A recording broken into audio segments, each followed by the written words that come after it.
नमस्कार, आपका बहुत बहुत स्वागत है हमारे कार्यक्रम खास खबर में। मैं हूं आपके साथ दीपिका ओझा। चलिए बढ़ते हैं आज के मुद्दे की ओर। लोकसभा और विधानसभा चुनाव को लेकर तैयारियां जोरों शोरों पर हैं और अभी से सभी राजनीतिक दल अपने अपने दावे में करने में जुटी हुई हैं। इसी कड़ी में हरियाणा के पूर्व मुख्यमंत्री भूपेंद्र सिंह हुड्डा का बयान सामने आया है। उन्होंने सरकार द्वारा जो पोर्टल चलाए जा रहे हैं उसको लेकर निशाना साधा है। उन्होंने कहा है कि हमारी सरकार आने पर इन सभी पोर्टल को बंद किया जाएगा। सरकार आते ही परिवार पहचान पत्र और पोर्टल जैसे सिस्टम को बंद कर दिया जाएगा। वहीं महिला खिलाड़ियों को लेकर भी भूपेंद्र सिंह हुड्डा ने बयान दिया और कहा कि महिला खिलाड़ियों ने देश का नाम रोशन किया है और वही खिलाड़ी आज सड़कों पर बैठकर न्याय मांग रहे हैं।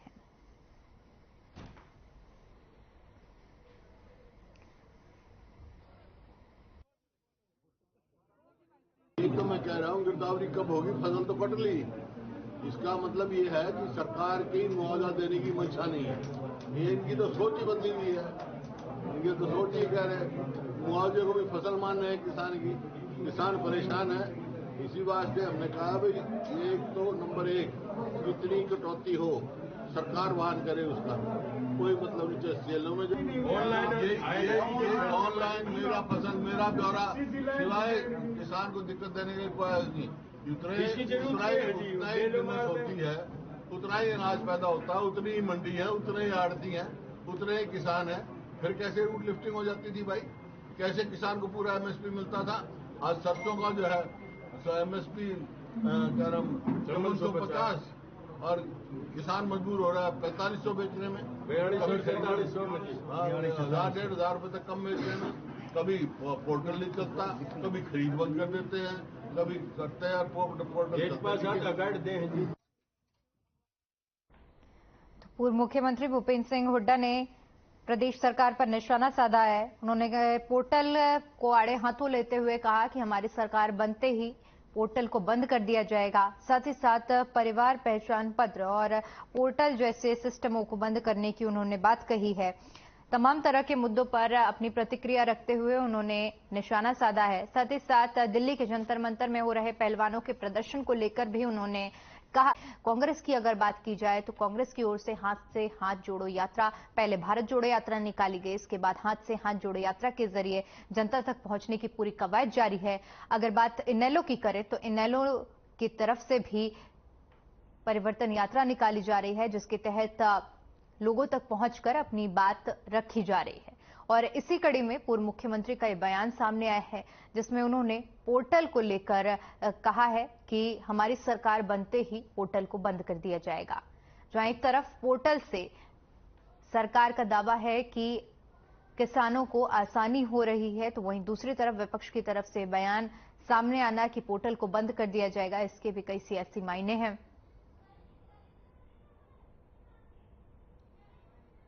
तो पूर्व मुख्यमंत्री की तरफ से बयान सामने आया जिसमें उन्होंने पोर्टल को बंद करने की बात कही है। हालांकि चुनावी तैयारियों में सभी पार्टियां जुटी हुई हैं और अपनी अपनी तरह से सभी अपने अपने दावे और वादे कर रहे हैं।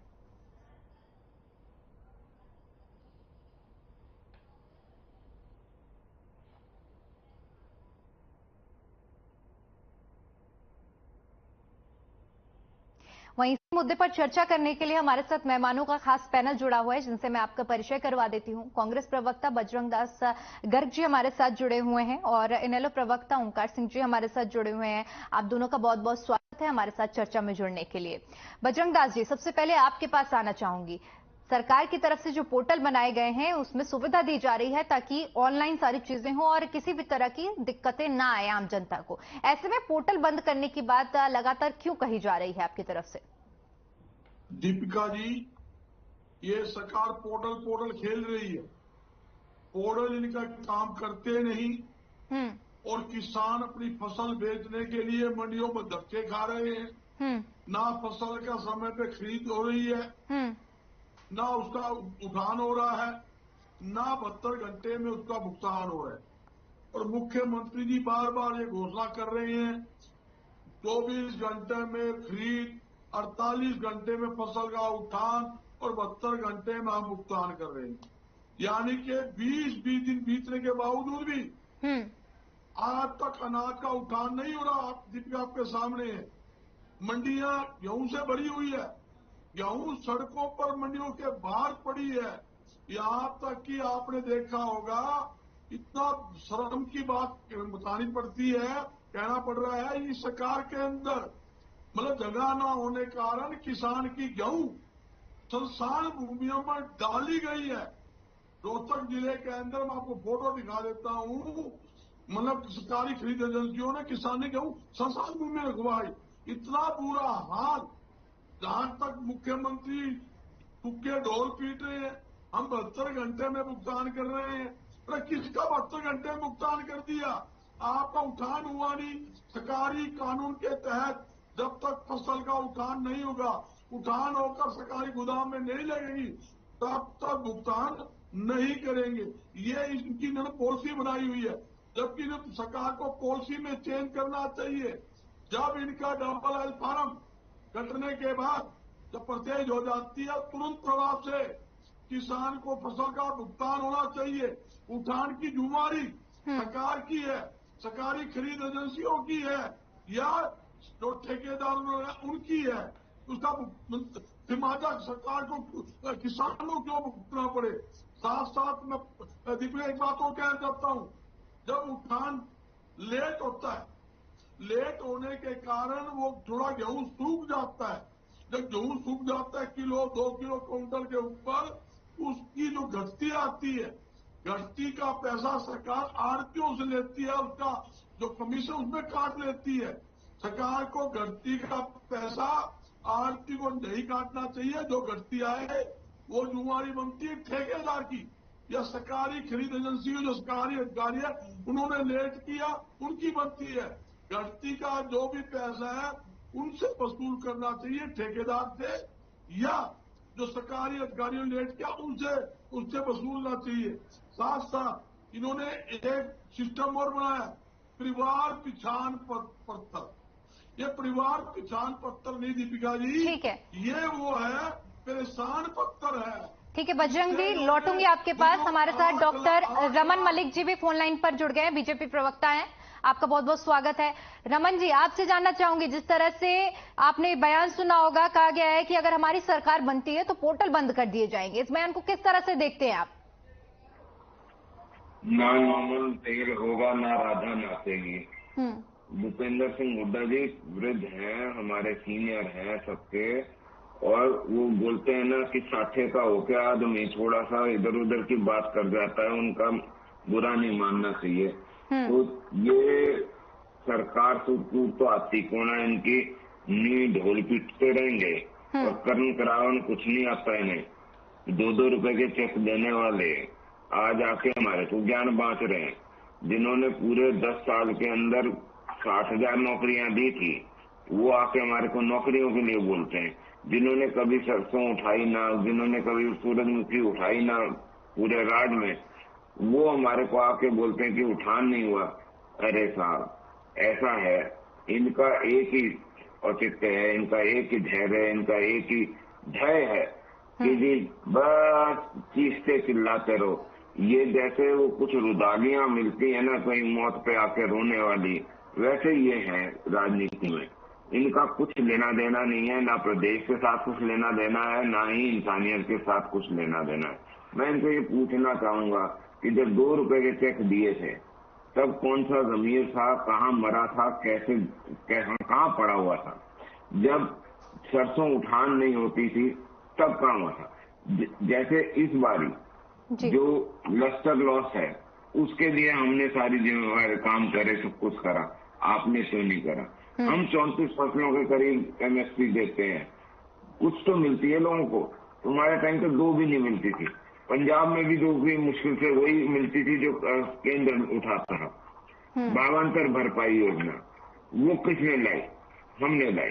जो आज तक का अगर आप चाहे वो लीजिए इंश्योरेंस से और चाहे सरकार से, जितना इन्होंने पूरी उम्र में नहीं बांटा होगा मुआवजा, उतना तो इस सरकार ने दे दिया।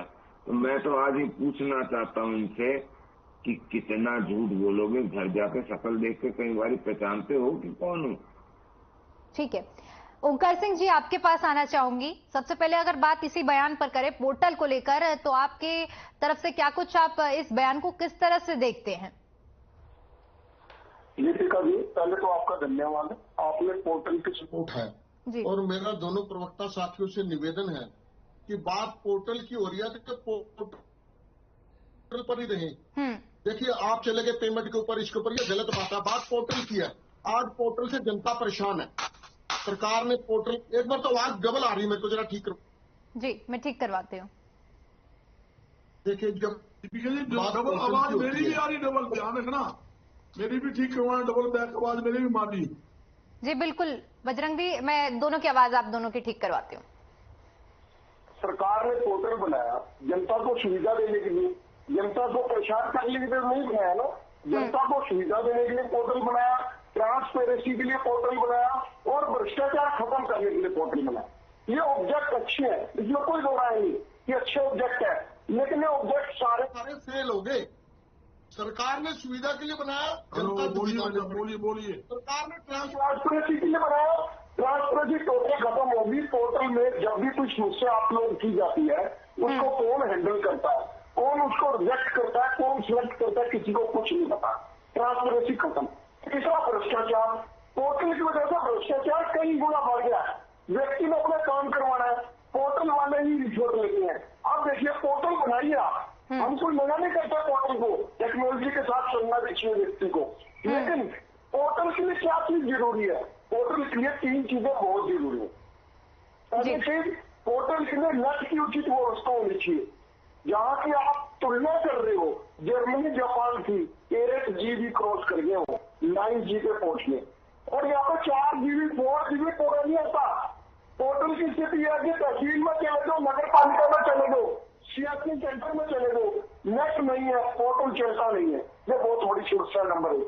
नंबर 2, पोर्टल के लिए कर्मचारी जो पोर्टल पर बैठे हैं, वो कर्मचारी शिक्षित और प्रशिक्षित होने जरूरी है। यह कर्मचारियों को पता ही कुछ नहीं है। उदाहरण देना चाहता हूँ, प्रॉपर्टी आईडी के पोर्टल पे जो कर्मचारी बैठे हैं, उनको रेवेन्यू की नॉलेज नहीं है।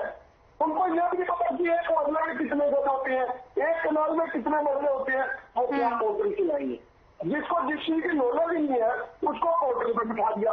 तीसरा, पोर्टल की कामयाबी के लिए जनता या तो शिक्षित होनी चाहिए, या फिर जनता को ऐसी हेल्प होनी चाहिए कि पोर्टल पर अपलोड करवा सके। जहाँ लूट मची है दीपिका जी, लूट, जनता शिक्षित नहीं है। अधिकतर जनता गांव वाले किसान है या दूसरे हैं, उनको पता नहीं है पोर्टल क्या है। वो सीएससी सेंटर में जाते हैं, 150-200 रुपए एक बार अपलोड के ले लेते हैं। जनता को पता नहीं है, वो जो डाटा फीड कर देते हैं, वो डाटा गलत करे ठीक करे। अगर गलत कर लिया तो वो रिजेक्ट हो जाता है, और एक बार पोर्टल पर जाने का मतलब है 150, 200, 300 रुपए सीएससी सेंटर वाला ले लेता है। ये कौन नुकसान भर्ती करेगा? और ठीक है ओंकार सिंह जी, लौटूंगी आपके पास। डॉक्टर रमन सिंह जी, आपने सुनी नैलो प्रवक्ता ने जिस तरह से बात उठाई है कि पोर्टल, ओंकार सिंह जी लौटूंगी, बिल्कुल आपके पास लौटूंगी। रमन जी, आपने जिस तरह से सुना होगा, उनकी तरफ से कहा गया है कि जनता इस पोर्टल के माध्यम से ट्रांसपेरेंसी बिल्कुल खत्म हो रही है। सीएससी सेंटर में जाते हैं जहां पर 200-300 रुपए फालतू के लिए जाते हैं, ऐसे में जनता का ही नुकसान हो रहा है इन पोर्टल के माध्यम से। रमन सिंह जी, आवाज पहुंच पा रही है आप तक? रमन मलिक जी, माफी चाहूंगी जी, माफी चाहूंगी। देखिए, सबसे पहले तो आपको इसी समझनी चाहिए कि ट्रांसपेरेंसी और एक साफ गोई से काम करने के सिस्टम्स बनाने, ये सरकार का एक धैर्य है और यही जनता चाहती है। और जिनके धंधे बंद हो गए, जिनके सिस्टम चलते थे, पर्चियां चलती थी और पर्चियों से खर्चियां मिलती थी, उनको दर्द तो होगा ना साहब, क्यों नहीं होगा। दूसरी चीज जो सबसे बड़ी है, इन सिस्टम्स में बोलते हैं पोर्टल में दिक्कत आती है, पोर्टल में ये हो रहा है। मैं मानता हूं कि पोर्टल में दिक्कत आ सकती है, मैं मानता हूं कि बहुत ज्यादा फ्लुएंट नहीं होगा, लेकिन आपको याद होगा जिस समय कोरोना आया था उस समय यही बोला गया था, ये जो पेटीएम है इससे देश की जनता जो है ये नहीं कर पाएगी। हमारे यहाँ तो लोग जानते ही नहीं है। बोला गया था ना जी।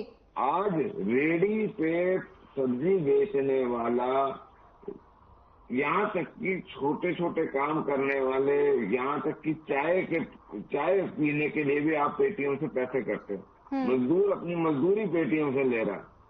मैं ये समझना चाहता हूँ कि इनको आपत्ति किससे है। मैं बताता हूँ आपको आपत्ति क्या है। आपत्ति ये है जो बीच में वो जो पत्ती बनती थी ना, वो इन सुरभैया नेताओं को हो गई खत्म और उनको लग रहे हैं दिक्कत। हम जैसे लोग, इनको इसकी परवाह ही नहीं होती कि जनता के कार्य हैं, चलो जनता के कार्य करो और अपने आप भूल जाओ। आप यहाँ कार्य करके लोगों को सहूलियत देने के लिए हो, वो करा और भूल जाए। ये उसका हिसाब किताब भाई खाता रखते हैं कि ये हमने इसकी मदद करी, तूने तेरी मदद करी थी, चल तू इधर आ जा, तेरी मदद करी, चल तू इधर आ जा। ये जो धंधे थे ये सब खराब हो गए और वहीं से दर्द उठता है, वहीं से टीस उठती है। प्रॉब्लम वहां है। मैं आपसे आज भी एक चीज सामने रख के पूछना चाहता हूँ कि अगर सारा कुछ ट्रांसपेरेंट हो जाए, ऑनलाइन हो जाए, तो उसमें नुकसान किसका है? नुकसान उसका है जिसकी पत्ती बनती थी। वो जो चाय पीते थे ना, उस चाय में जो पत्ती गिरती थी ना एक्स्ट्रा, वो प्रॉब्लम हो गई। ठीक है, बिल्कुल रमन जी आपके पास लौटूंगी। बजरंग जी आपके पास आना चाहूंगी। आपने रमन मलिक जी की बात सुनी होगी। बिचौलिया प्रथा को खत्म किया गया है पोर्टल के माध्यम से। ऐसे में विपक्ष को क्या दिक्कत हो रही है इस पोर्टल से? देखिए दीपिका जी, जहाँ बिचौलिया की बात है, इन्होंने खर्ची पर्ची की बात करी, मैं उस पर भी आऊंगा। मैं ये बता देता हूँ, जहाँ पोर्टल की बात है, पोर्टल जो सरसों की जो खरीद चल रही है, किसान अपनी सरसों जो बेच रहा है, मैं दावे हिसाब कह रहा हूँ, आप सरसों की पैदावार देख लेना और कितना % इन्होंने सरसों खरीदा वो आंकड़े देख लेना। घना ही जोर लगाएंगे तो 20 और 25% से ज्यादा सरसों की ये परचेज नहीं कर पाएंगे। वह मैक्सिमम बता रहा हूं मैं, आंकड़े 20 से भी कम आएंगे, क्योंकि काफी किसानों की तो पोर्टल पर चढ़ी नहीं और जान बूझकर इस सरकार ने सरसों की परचेज लेट शुरू करी।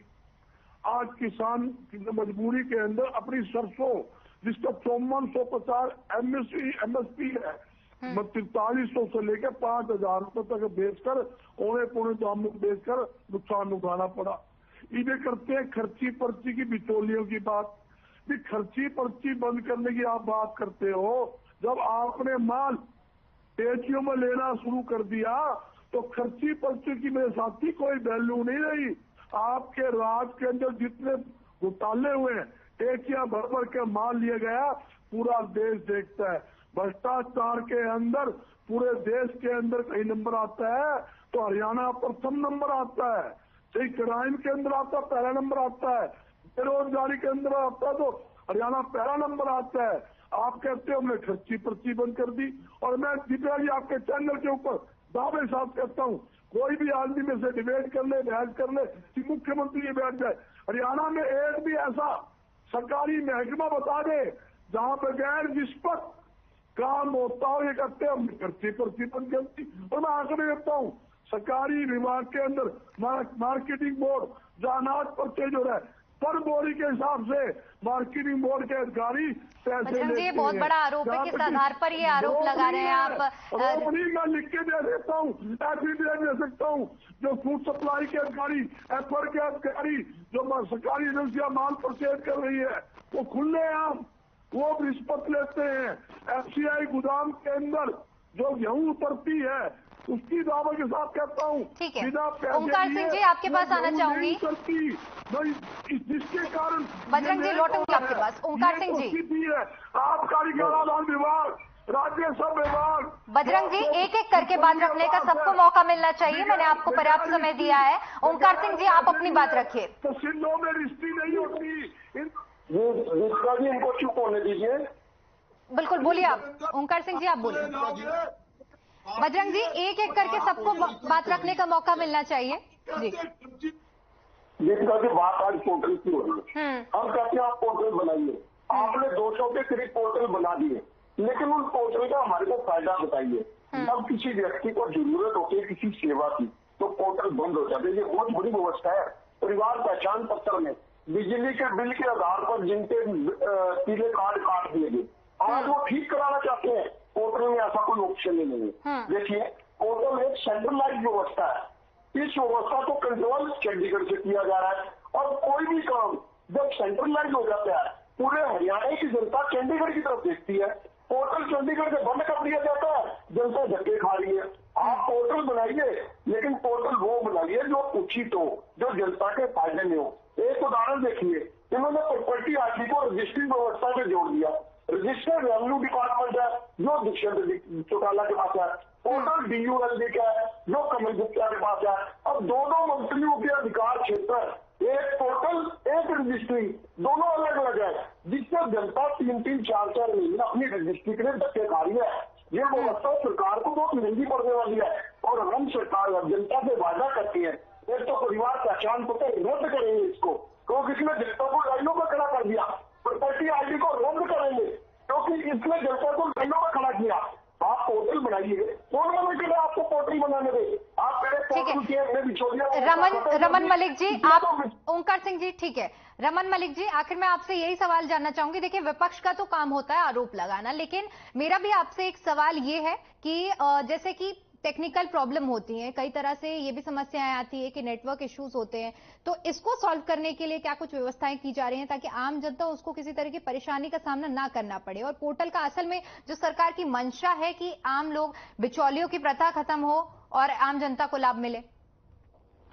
देखिए, मैं सबसे पहले तो आपके माध्यम से ये गुजारिश करूंगा, बजरंग दास जी हर चैनल पे जाके मेरा झूठ बोलते हैं। अगर इतनी सी भी गैरत होना एक रत्ती भर की भी, तो किसी एक घोटाला जो इनके हिसाब से हुआ हो, ये कोर्ट में माननीय कोर्ट के माध्यम से ये करें कि जी इसमें FIR दर्ज हो, इसके ये तथ्य हैं, ये साक्षात हैं, और इसको मतलब बेशक कोर्ट रिजेक्ट करेगा, एक बार कम से कम डालें तो सही बजरंग दास जी, दिखे तो सही कि इनकी एक इंटेंट है, बोनाफाइडी है।